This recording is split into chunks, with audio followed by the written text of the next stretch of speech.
Okay, so if you're a teacher, you know this moment. It happens, what, like a dozen times a day? You ask a question, a student gives an answer, and it's close. What you do in that next second can be just another moment that passes by, or it can be a launch pad for some seriously deep learning. And it all starts with a very, very familiar classroom scenario. Let's just dive right in. Picture this, right? You've asked a brilliant question, a student's hand goes up, they give an answer, and it's fine. The main idea, the kernel of the concept, it's in there somewhere. But the delivery is messy, it's incomplete, maybe it's a little too informal. So what's your next move? What do? For most of us, the gut reaction is to say something like, good or nice. Maybe we quickly rephrase it ourselves, and we just move on. And it makes sense. We've got a curriculum to get through, a certain pace to keep. Accepting the gist of the answer feels efficient, right? But I gotta ask, what are we leaving on the table when we do that? What if, instead of just letting that moment slide, we could grab it and use it to elevate not just that one student's thinking, but the thinking of the entire class? What if there was a simple, respectful, and structured way to turn that gist into a precise, academic, and really confident response? Well, guess what? There is, and it's called Say It Again Better. It's a fantastic, high-impact technique that's designed to do exactly that. So what is this thing, really? At its heart, Say It Again Better, we'll call it SIAB for short, is a really simple two-part loop. First, the teacher steps in and provides the blueprint. They model exactly what a better, more precise, more academic version of that answer sounds like. Then, and listen, this is absolutely the most crucial part, the spotlight swings right back to the original student, who is then asked to reproduce that perfected answer themselves. And this, right here, this gets to the very soul of why SIAB is so powerful. This is not about making a student feel bad for a weak answer. It's the exact opposite. It's this incredible balancing act between high expectations and high respect. It builds a classroom where it's safe to take a chance and get it wrong, but where the shared goal is always academic precision. So you're probably wondering, how does such a simple little interaction pack such a huge cognitive punch? Well, let's peel back the layers and look at the science that's firing on all cylinders inside this routine. So what's actually happening in a student's brain here? Well, first off, it's a super focused kind of deliberate practice.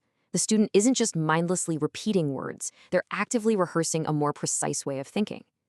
Second, just the act of trying to say something makes you realize what you don't know. The teacher's model then shines a big, bright spotlight on that gap. And finally, when the correct academic language starts to become automatic, it frees up so much mental energy. The student doesn't have to struggle to find the words anymore, so they can focus on the deeper idea itself. It's a total game changer. Now, it's really important to draw a line between SIAB and another great technique called format matters. Think of it this way. Format matters is about the container, using a complete sentence, proper grammar. But SIAB is all about the contents inside that container. It focuses on the conceptual depth, the specific academic words that really make the idea pop. It's the difference between saying the hill was steep and saying the gradient of the slope was severe. See, it's that next level of academic rigor. All right, so we get what it is, we get why it works. Now for the big question. How do we actually do it in a real live classroom? Let's break down the 5-step protocol.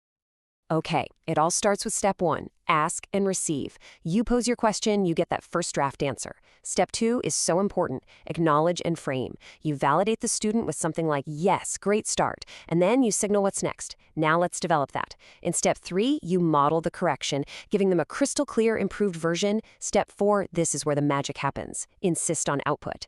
You go right back to that original student and say, okay, now you say it again better. And finally, step 5, generalize and praise. You celebrate their success and then have the entire class write down that perfected answer. Now, that persistence in step 4 is everything. The source material actually uses the word relentless. And look, this isn't about being mean or harsh. It's about being relentless in communicating a culture of excellence. It sends a powerful, consistent message that intellectual precision is the standard here. It's just what we do. And that brings us to maybe the most important part of this whole thing.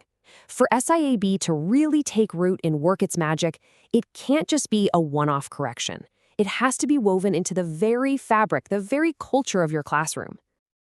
And the absolute bedrock of that culture is one thing: psychological safety. Seriously, without it, this whole routine just crumbles. Students have to know, deep in their bones, that the process of revision is normal, it's expected, and it's a totally supportive part of learning, not some kind of punishment for getting something wrong the first time.